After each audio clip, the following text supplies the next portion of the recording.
Before we get in the video, could everyone please subscribe to my channel? Thank you so much. I got hit by a car, injuring my head. The doctor said I might suffer from amnesia.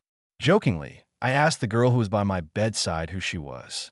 She paused and said we were just ordinary friends. Chapter 1. I stared at Gabriella, who sat beside my bed, and uttered the words, ordinary friends, with a cold, distant expression as if she wasn't joking. The words gotcha got stuck in my throat, and I could only look at her in silence. I thought that if the doctor hadn't called her, she probably wouldn't have shown up at the hospital. But I didn't question her. Instead, I hesitated for a moment before forcing a nonchalant smile.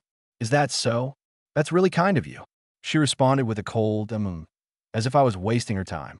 She looked down, turned on her phone, glanced at the screen, and said, now that you're awake, I'll head out. I've got work to do. Before I could react, she stood up, ready to leave. As she reached the door and pulled it open, perhaps driven by a sliver of conscience, she turned around and advised me, rest well. The smile on my face faded as soon as she closed the door behind her, leaving me expressionless. No one knew Gabriella and I were in a relationship. We were college sweethearts, and after graduation, we moved to the South together, joining the top marketing firm in South City. We were young then, but we knew office romances were frowned upon, so we tacitly agreed not to mention our relationship to anyone.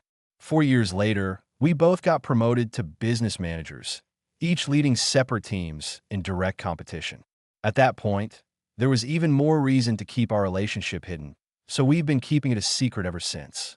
I had hesitated and asked her if we should make our relationship public, considering there wasn't a specific company rule against it, but she always brushed it off absent-mindedly. I wasn't even sure if we were still a couple. But today I got my answer. The doctor told Gabriella I might have temporary memory loss, but assured her I'd recover soon. Even in such a confusing situation, she still said we were just ordinary friends. She probably wasn't afraid of being questioned when I remembered. She didn't even care if I was truly amnesiac or just joking. She probably wanted to break up a long time ago. After all, if we didn't break up, how could she openly pursue Diego? Chapter 2. A man's intuition is often sharper than radar. In fact, the feelings between Gabriella and me had already cooled off long before. We've been together for too long, from our sophomore year in college until now, 7 years in total. We know each other as well as the lines on our palms, so any change in her behavior couldn't escape my notice. The signs probably started when a new intern joined her department. He was tall and handsome, named Diego.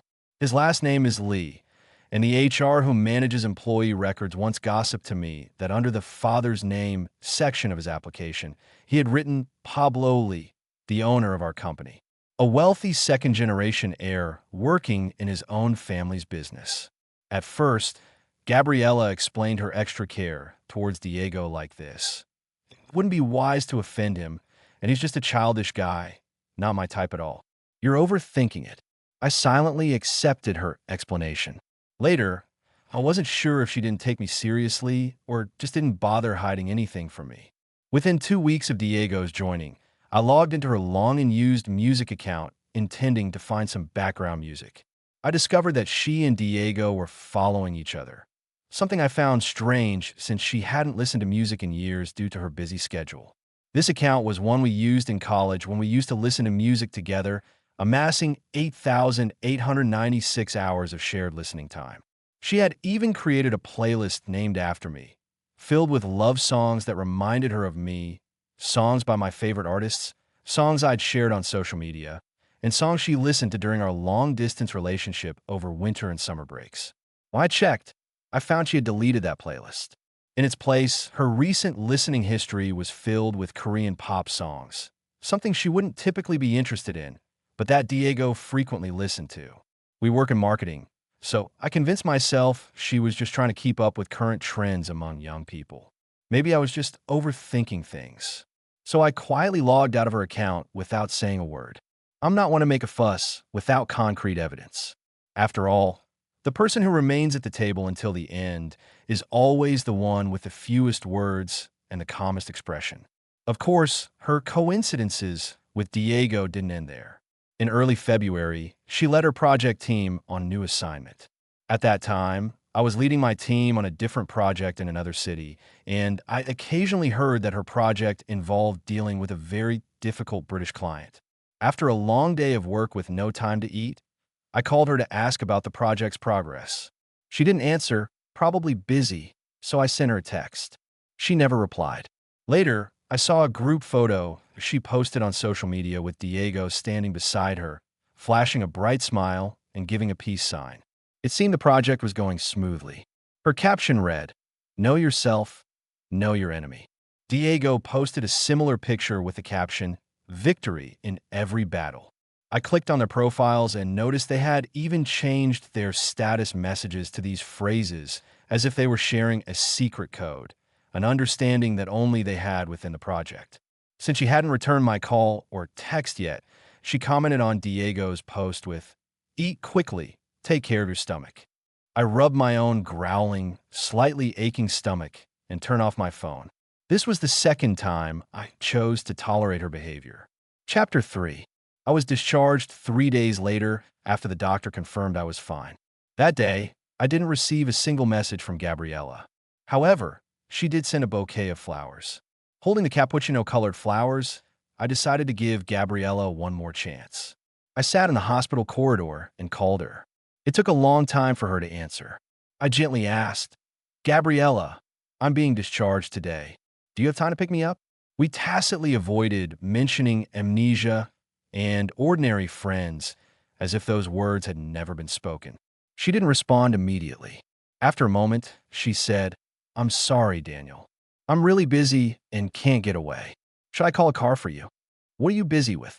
I asked calmly. She paused, probably surprised. I was usually considerate, rarely pressing her so sharply for answers. I knew our first project had just wrapped up, and this was the quietest time for both of us. Yet she claimed to be busy. She didn't reply. I sighed and hung up the phone. A woman's love, or lack of it, is often painfully obvious. I remember when we had just graduated and started working. One night, I suddenly had a severe bout of gastroenteritis at 3 a.m. Before losing consciousness, I managed to call her. When I woke up, I found her sitting by my bed, her eyes red. One foot was in a slipper, the other in a sneaker, both left-footed. I couldn't help but smile weakly. She looked at me, still shaken, her eyes welling up again. "You're still smiling? When I saw you collapsed at the door, I nearly had a heart attack. In times like this, you should call 911 first." What if I hadn't answered? It's so dangerous. I smiled at her, feeling both dependent and trusting. But in my heart, you're the safest person. See, there was a time when she genuinely cared about me. There was a time when we loved each other deeply and sincerely. Even though those days are almost unrecognizable now, recalling those distant memories still brings a faint, self-mocking smile to my lips. I shook my head and tossed the cappuccino-colored bouquet into the nearby trash bin. "Don't like the flowers?" someone asked from behind. I turned around to see a man I didn't recognize pointing at the flowers in the trash, apologizing. "I'm sorry. The driver accidentally hit you yesterday. I brought you to the hospital, and after contacting your emergency contact, I had to leave due to other commitments. These are a discharge gift, and I've already covered your hospital bills. I apologize for the inconvenience. If there's anything else you need, please let me know." I laughed to myself, realizing that even the flowers were from a stranger. I looked up and apologized politely. "I'm sorry. I thought they were from someone else." Inwardly, I sighed. I've always been a reasonable and well-mannered person, but being well-mannered doesn't mean I'm weak or easy to take advantage of. It's clear that Gabriella and I are truly over. Chapter 4. When I returned home from the hospital, Gabriella was already there. When I opened the door and walked in, she was sitting on the sofa. The TV was on, playing a variety show she wasn't interested in, and she was holding her phone, smiling faintly as she chatted with someone. The soft glow from the phone screen cast a gentle light on her face. I couldn't remember the last time I'd seen that kind of soft smile on her face. I paused at the door, and she was so engrossed that she didn't hear me come in until I softly called her name, "Gabriella." She quickly wiped the smile off her face and looked up at me, startled. My eyes fell on her hands. She instinctively locked the phone screen and placed it face down on the sofa, looking at me with a mix of surprise and confusion. "You're discharged." I finally allowed myself to smile, at her and at myself.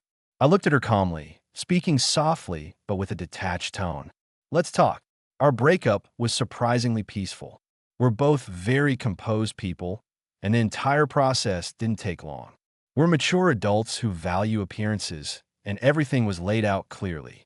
There really wasn't much to discuss. We both understood without needing to say it. After I said, "Let's break up," she didn't ask why. She just stayed silent. I think she felt a sense of relief at that moment. After a while, she finally said, "I'm sorry." I didn't accept her apology. I simply and calmly made arrangements for what would happen after the breakup. My tone was steady, and I didn't appear sad. My demeanor surprised Gabriella. While I suggested she move out soon, she suddenly interrupted me, asking, "Daniel, you don't seem sad at all." She furrowed her brows slightly, her gaze fixed on my face, scrutinizing me with focused curiosity as if she didn't understand. Women can be such ironic creatures. Even if they no longer love you, even if the breakup is exactly what they've been longing for, they still feel dissatisfied seeing you so calm and composed. Maybe in her mind, I should be crying and begging her to stay so she could feel a small sense of satisfaction amid her annoyance. I looked up at her, my expression neutral. I didn't tell her I had already been through my sadness. When she didn't reply to my messages but commented on Diego's latest post. When she deleted the playlist she had created for me just to listen to Korean pop songs with Diego. When she told me we were just friends while I pretended to have amnesia. When she was immersed in that ambiguous adult game of push and pull with Diego, thinking I wasn't aware. I had already grieved. To me, Gabriella was like a benign tumor growing inside my body. It wasn't fatal, but I knew that if I let it go, it would slowly turn malignant, gradually eroding my health and vitality. There was nothing to fear. I just needed to cut it out while it was still benign. The pain would be temporary, but eventually, I would heal. Before Gabriella finished packing and left, I calmly asked her one last question. "Gabriella, did you lose interest in me because Diego is Pablo's son or simply because he's just him?" She stood by the door, turning back to look at me with the same beauty and grace she had when I first met her in college. Her pretty face had matured from its youthful innocence into a calm and composed elegance. I had always thought she was still the girl who blushed while awkwardly confessing to me on the playground. But at that moment, I suddenly realized that somewhere along the way, she had transformed into an adult who weighed the pros and cons in the depths of ambition. She paused before finally saying, "Daniel, people always want to reach higher." Her words made me chuckle softly, but I respected her for being at least 70% honest. I looked at her and smiled sincerely. "Gabriella, I wish you success in your climb to the top. May you achieve all that you desire." Her eyes lingered on my face with a faint hint of regret hidden in their depths, but that regret was probably insignificant compared to her ambition. Finally, she sighed and said, "Daniel, don't hate me." I didn't respond to her. Chapter 5. The downside of an office romance is that even after a breakup, you can't simply move on and forget each other. No matter what, people still have to go to work. With a taxi stopped downstairs at the company, I saw Gabriella and Diego. They weren't alone. There were other members of their team as well. It was lunchtime, and they were probably heading out to eat together. Diego was lively, his face lit up with a bright smile. He was facing Gabriella with his back to the street, gesturing animatedly as he spoke. Gabriella had a smile on her lips, her eyes gentle as she watched him. She kept an eye on the crowd and the street behind him, pulling his arm to steer him away from bumping into people. It was both familiar and unfamiliar. After our breakup, she looked so happy. I stayed in the car, watching until their figures disappeared into the Hong Kong-style tea house downstairs before I looked away. The driver in front gave me a curious look and asked, "Are you secretly in love with that pretty girl?" I smiled and explained, "She's my ex-girlfriend." The driver's expression instantly changed from curiosity to awkwardness, as if he wanted to comfort me but didn't know what to say. I kindly added, "It's fine, it doesn't affect me." When I entered the company, Bella was delighted to see me and hurried over, saying, "Daniel, you're out of the hospital. Honestly, you should have let us visit you." I smiled and replied while walking, "It was nothing serious, and besides, I'm fine now, aren't I?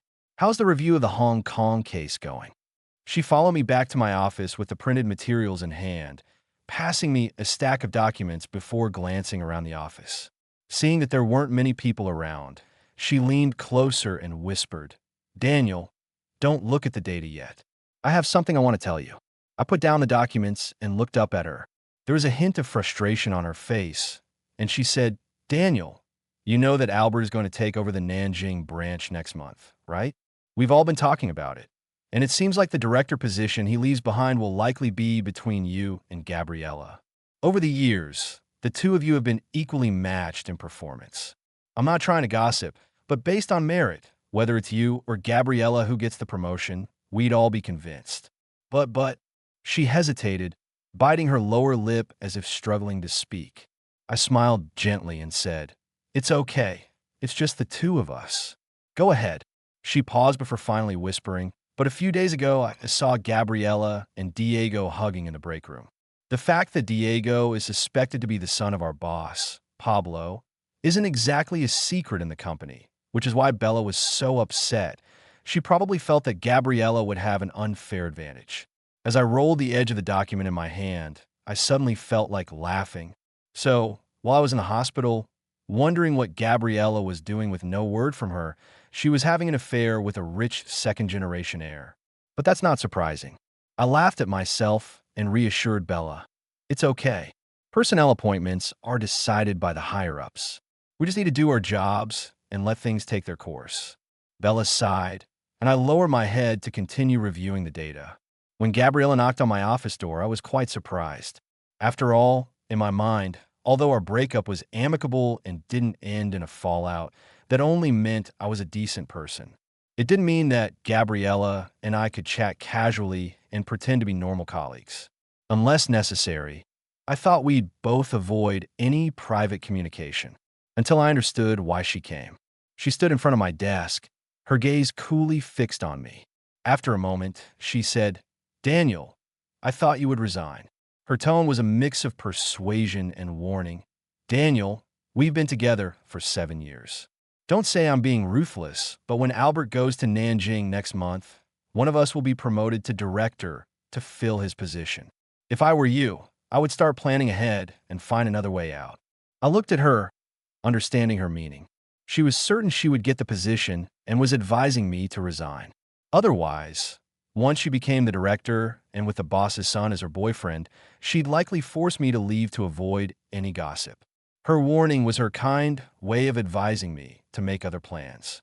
I can accept a woman's fickleness and change of heart because emotions are not something that should be tested. But I didn't expect that she would lose even the last shred of humanity. I looked at her as if she were a stranger and said the first curse word that came to mind, "Gabriella, you're a piece of trash." She silently accepted it. Chapter 6. My first direct encounter with Diego happened a week after my conversation with Gabriella. After our breakup, Gabriella, who had previously refused to go public about our relationship under the pretext of office romances are not a good idea, was now flaunting her relationship with Diego. I saw their lovey-dovey posts on social media. There were countless colleagues from the company congratulating them. But only the mutual friends Gabriella and I had from college were shocked and messaged me on WeChat asking what had happened. I didn't respond to any of them. The day Diego appeared in front of me was just an ordinary afternoon. Most of the office staff were either out for lunch or resting at their desks. I was alone in the break room, grinding coffee beans. As the rich aroma of coffee gradually filled the air, Diego appeared behind me. I stepped aside to make way for him, but he didn't walk past. Instead, he stood in front of me, his gaze lingering on me with a somewhat meaningful expression before abruptly saying, "I know you and Gabby used to be together." Gabby, how sweetly he called her. He had a baby face and was shorter than me. I looked down at him, calmly raising an eyebrow in slight confusion. He looked up at me, his eyes slowly scanning my face, and when he didn't get the reaction he was hoping for, There was a hint of disappointment in his expression. After a pause, he continued, I saw that playlist she named after you. You two weren't very good at keeping your relationship a secret. I remained silent, patiently waiting for him to finish. He went on, my father really likes Gabriella, you know? Gabriella is strong and independent, mature and driven. My father says Gabriella reminds him of himself when he was young. My father wants to mentor her. Gabriella's future is limitless, and as it happens, I like her a lot too, and she likes me. Now we're together, but Daniel, your presence is quite bothersome. I hope you'll be sensible enough to resign on your own. That's when I realized what he was after. First to show off, then to intimidate, and finally to gently persuade me to leave on my own. I held my cup, my expression calm, my tone steady, even with a slight smile. I looked down at him and said, Mr. Lee, any changes in an employee's position require going through the proper procedures. I'm not sure if you're here to fire me or what. If you're here to fire me, company policy clearly states that HR should be the one to talk to me and inform me of the reason for my dismissal.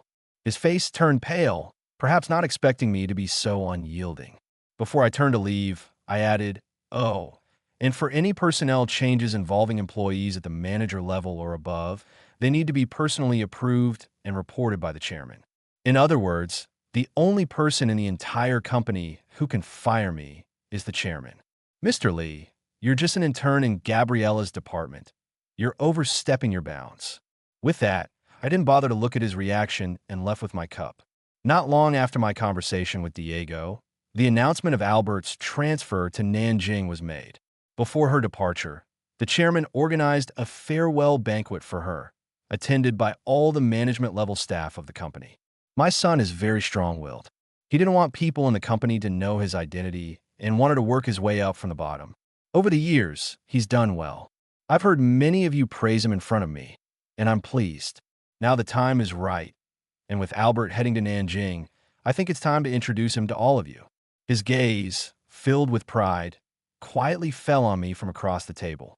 He smiled and, with a hint of pride, extended his hand toward me, saying warmly, Daniel, come over to your father. It's time for everyone to meet you. I calmly put down the towel and smiled. In a dead silence that followed, the only sound was Gabriella's water glass tipping over. I looked in her direction. Her expression was relatively calm. She smiled apologetically while wiping the table with a napkin, her movements steady and not the least bit flustered. Then she looked up at me, her face slightly pale, her emotions unreadable. I withdrew my gaze without even a sidelong glance. I simply stood up and, under the shocked stares of everyone present, walked toward the head of the table. Placing my hand on the back of Diego's chair, I politely and softly said, Mr. Lee, could you please move? I heard someone in the room gasp audibly. Once the dinner had achieved its purpose, it quickly concluded. I could only imagine the storm this evening's events would cause within the company. What intrigued me more was Gabriella. She had once told me, Daniel, people always strive for higher ground.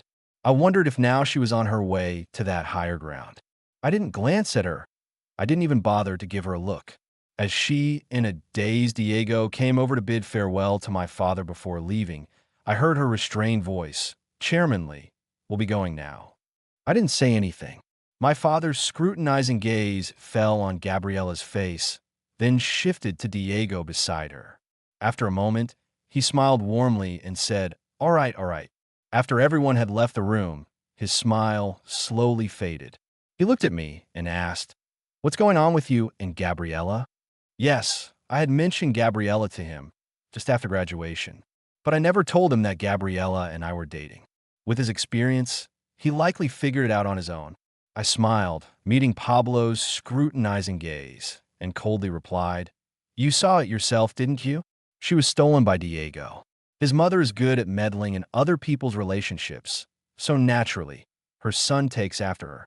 I paused, and then, emphasizing each word, added, Father. Chapter 8. The last time I called Pablo Dad was when I was 7 years old. Back then, he had just divorced my mom. At the gate of our villa, I clung to his sleeve, repeatedly asking, Dad, Dad, Why did mom divorce you? Say something. But he didn't answer.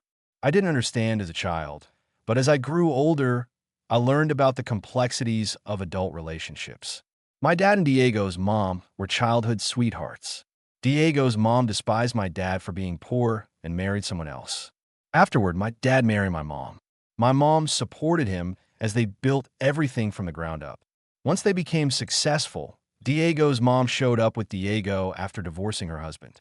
At that time, Pablo was young and prideful, and he held a grudge against his childhood sweetheart for choosing wealth over love. But the more he resented her, the harder it was for him to forget. My mom, on the other hand, never spoke much about the past between them. In front of me, she always maintained my dad's dignity. She was a graceful and dignified woman who divorced swiftly after being betrayed. However, after the divorce, Pablo didn't marry Diego's mom either. He just kept her around, mocking her for her poor judgment back then. Diego's original surname was Wong, but he changed it to Lee when he was 8, probably to curry favor with Pablo. He and his mother, who had taken over our home, were smug. They didn't know about me, but I knew about them. I found out when I was 8 years old. I had secretly returned to the villa without telling my mom and saw Pablo celebrating Diego's birthday. He was holding 10-year-old Diego in his arms, with Diego's mother standing beside him. All three of them were smiling as if they were a real family. After that, I never called Pablo dad again, and we rarely saw each other.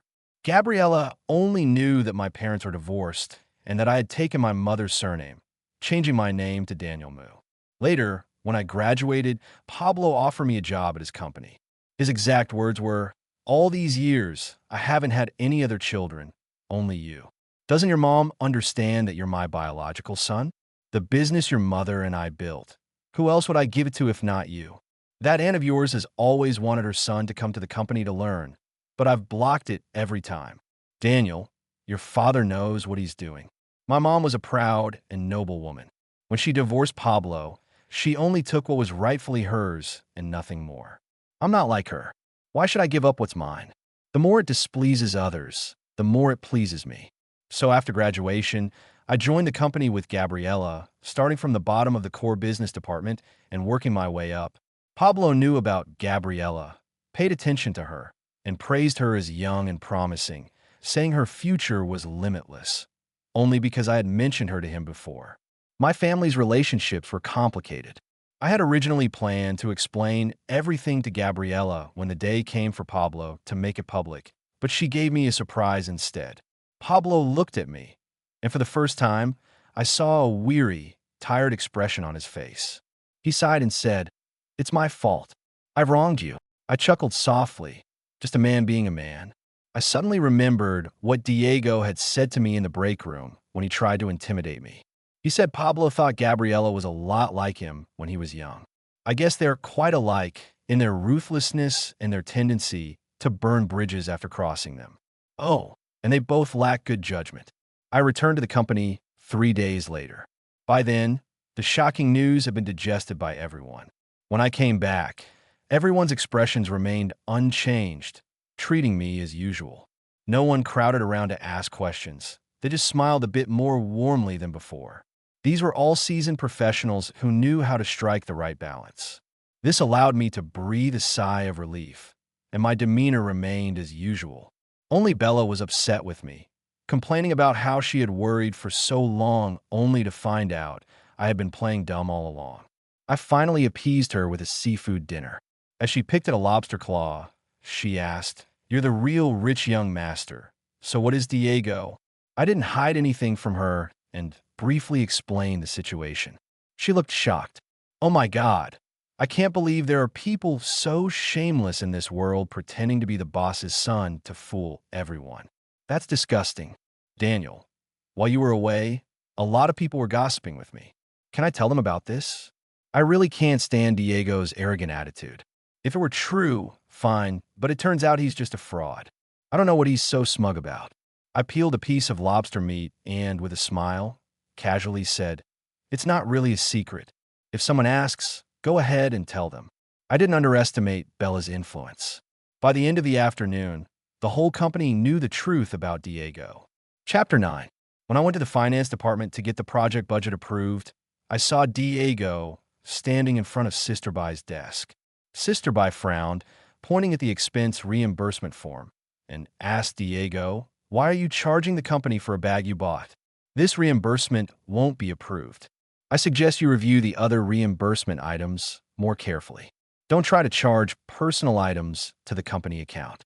His expression turned somewhat unpleasant at her words, and he grabbed the reimbursement form from the desk. Before leaving, he shot me a nasty glare as if I had put her up to it. I didn't say anything. Since Pablo revealed my identity, I started getting involved in all the company's departments.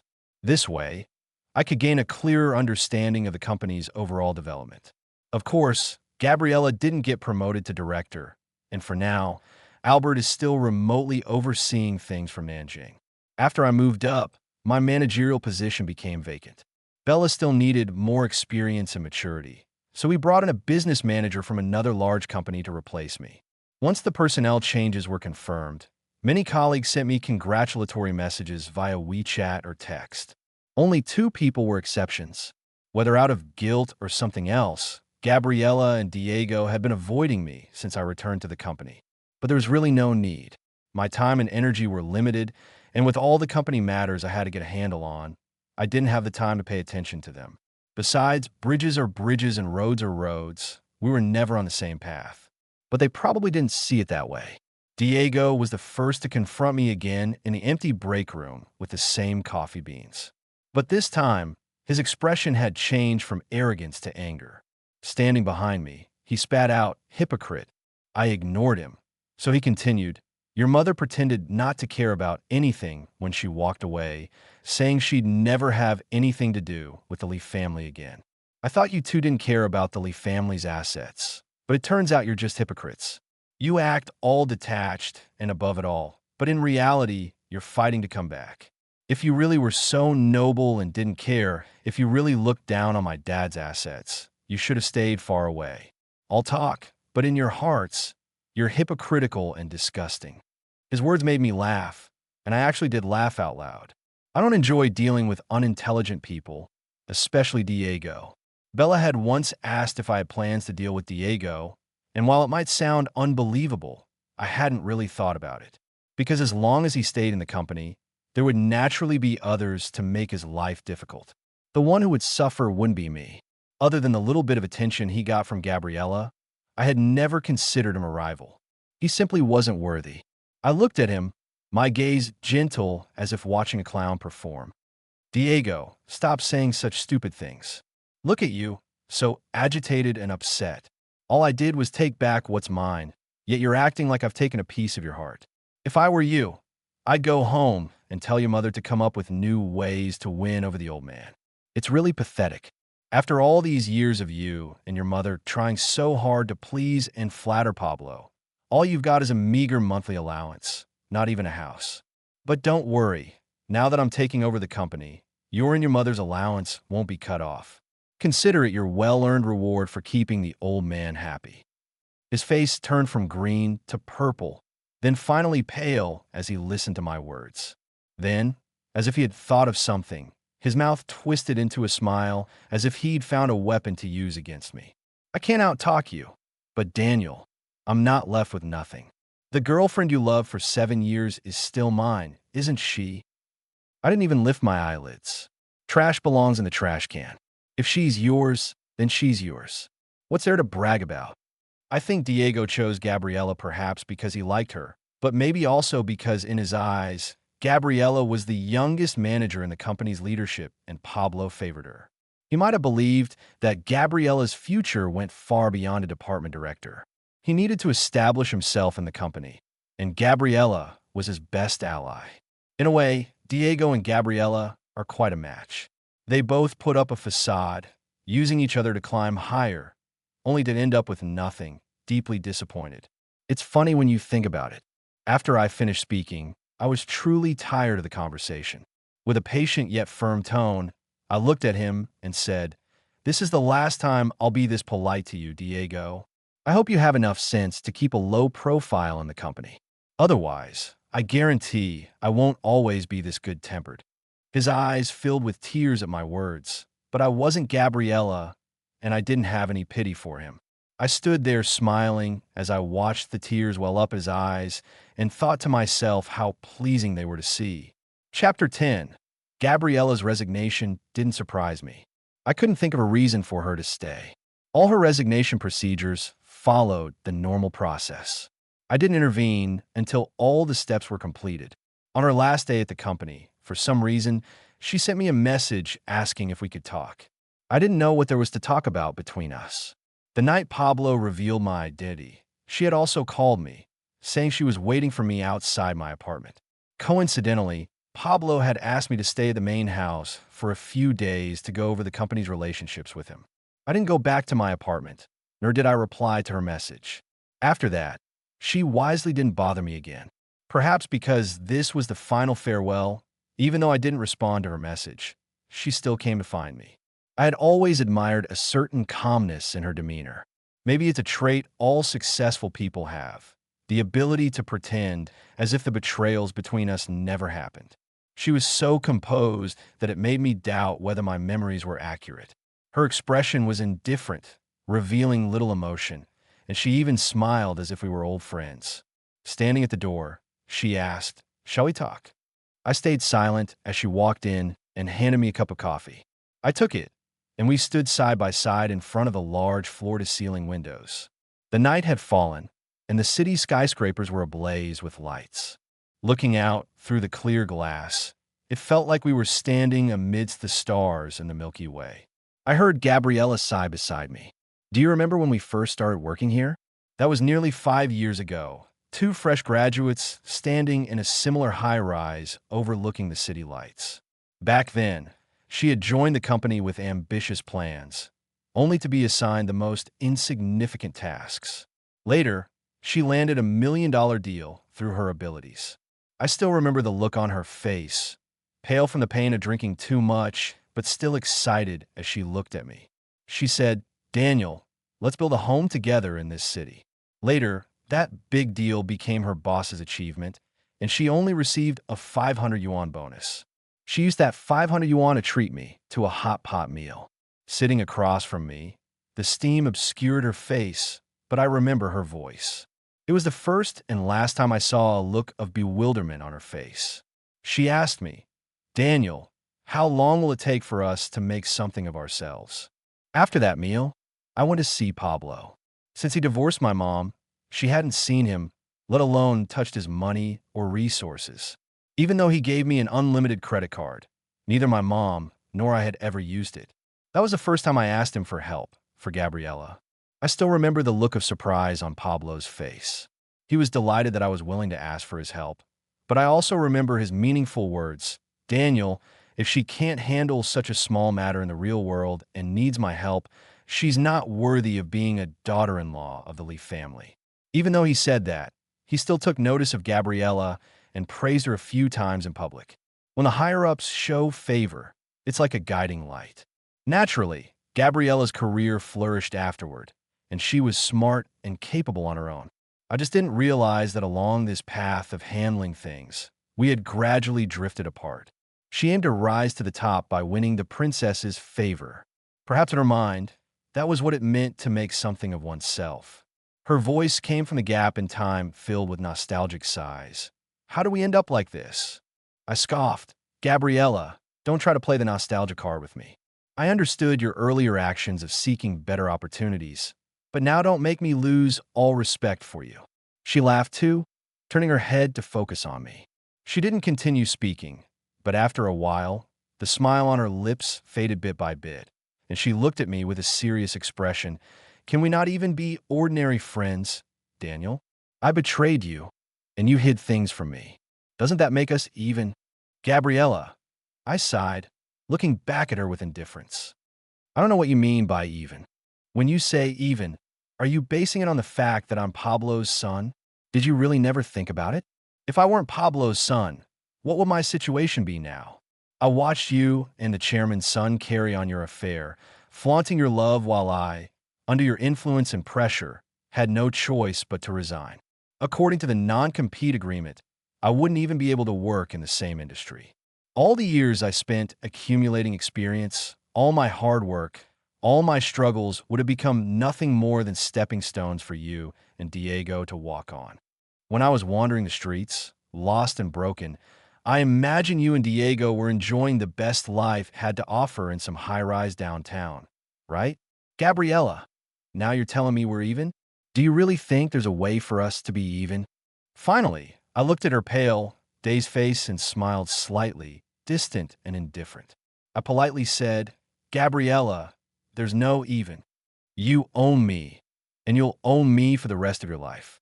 I'm not planning to be magnanimous and forgive you. Ashes to ashes, dust to dust. If we meet again, we'll just be strangers. After that, I didn't waste any more time talking to her. I glanced at my watch and politely said, it's time for you to go.